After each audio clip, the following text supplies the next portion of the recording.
Assalamualaikum warahmatullahi wabarakatuh. Hello everyone. Today we will meet again in analysis of identification GCMC of volatile oil. Before that, let me introduce my friend. The first is Talita, Andika, Wanda, Gita, Natasha, Isnawanti, and Novanda. Okay, today we will talk about the first is type of extraction, the second is the function of anhydrous sodium sulfate and how it working absorbing water, and the third identification process and the result of the essential oil identification from TLC. And the last, we talk about analysis and explanation GCMC results.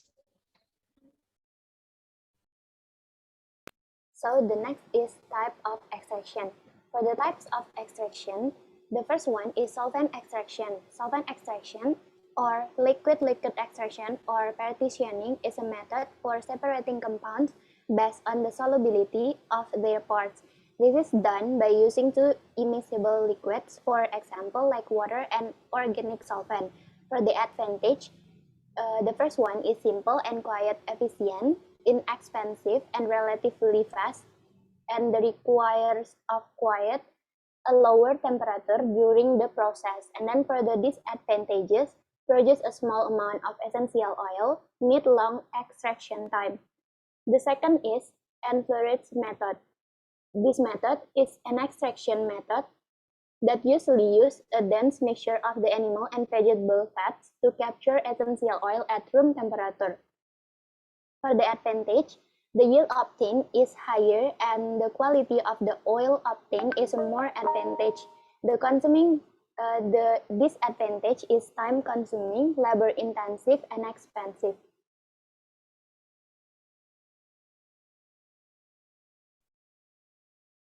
And then the next method is Soxhlet's extraction. The Soxhlet extraction is an extraction with an organic liquid solvent which is carried out repeatedly at a certain temperature with a certain amount of solvent. The advantages of this method is simple and quite efficient. It is inexpensive and relatively fast, and it requires quite a lower temperature during the process. And for the disadvantages is it takes hours or days to do, and then the sample is diluted in a large volume of solvent. Next. And then the next one is steam distillation. In this method, steam passes through the dried or fresh plant material, which softens the cells and enables the essential oil to escape. The temperature of the steam should be high enough so that the oil could vaporize, but not so high that it damages the plant material or burns the essential oils. For the advantages, it is simple, low cost, and can be used under pressure. And for the disadvantages, it is only can be used for substance with large difference in boiling points. The last method is supercritical fluid extraction or SEV by CO2. SEV can be regarded as an alternative to the solvent extraction of various compounds from natural solid matrices without any trace of the solvent. The properties of the supercritical fluid can be modified by adjusting the critical temperature and pressure. The advantage is better quality, suitable for pharmaceutical and food preparation, and the disadvantage is very expensive. The second is the function of anhydrous sodium sulfate and how it working absorbing water. Okay, used to separate water from oil, where anhydrous sodium sulfate will bind water by adding Na2SO4 powder little by little into the essential oil until Na2SO4 form a white lump, which means Na2SO4 has bound the water in the essential oil, so that what is the left is only pure essential oil.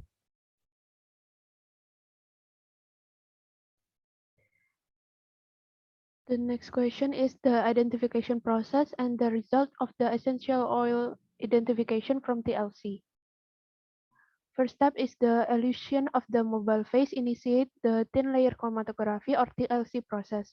Using a capillary tube, the plate is stained with the standard and the essential oil. After that, the plate eluted with N-hexane and ethyl acetate 7 to 3. After the elution step is completed, the spotted TLC plate is dried and then sprayed with concentrated anisaldehyde or H2SO4 and FeCl3 solution. The plates containing the distilled and standard essential oil dots were then observed by looking at the similarity of the RF value. If the RF value is similar, then they are most likely to be identical. The next question is analysis and explanation with GCMS results. So the GC is used to volatile compounds. The volatile compounds will be heated at the high temperature until it ionized. When ionized, it will split into small fragments. When it becomes a small fragment, the fragment from the GC will move to MS. Then it will be detected in the data library. The data library already contains data on secondary compounds to get the area. So the final result of reading the GCMS, we get a chromatogram pattern, and this pattern that we will read. So this is the GC chromatogram pattern. First, we see the highest peak and the sharpest peak. As we can see here, this is a 6 peak, which has a bigger percent area. And also there is a 4th peak, which has second biggest area. Next. And this is the MS result.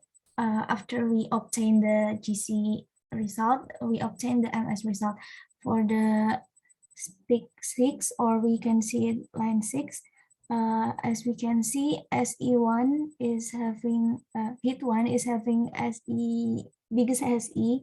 So this is the compound name E-citral. And next,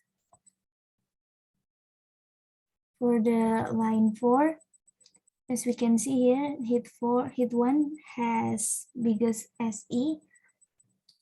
It's around 18.9, and the compound name is Z-citral. And this is the result of GCMS obtained in this practicum. This is the name of the first peak, the linalol, and then the second peak is longipipenin bauxite. The third is also same. The 4th is Z-citral, the 5th is nerol, the 6th is acetral, and the 7th is geranyl acetate. And also there are the molecular formula, molecular weight, and SE%.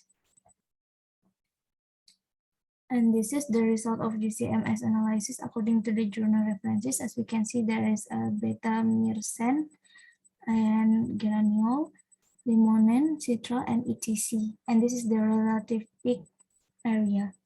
Next. For the conclusion, the first is the extraction method that could be used to extracting the essential oils are solvent extraction and fluoride method, solvent extraction, steam distillation, and supercritical fluid extraction using CO2. And then anhydrous sodium sulfate used to separate water from oil by binding the water. And the third is identification using TLC requires capillary tube, the plate, standard and essential oil sample, and hexane, ethyl acetate used to elute the plate. The TLC plate then sprayed with anisaldehyde and FeCl3 reagent. The RF value is obtained and compared with the standard. And the fourth is identification using GCMS is done by ionizing the volatile compound into fragment. Then the fragment from the GC will move to MS, then it will be detected in the data library. Okay, thank you for your attention, guys. See you. Goodbye. Wassalamualaikum warahmatullahi wabarakatuh. Yay! Bye-bye.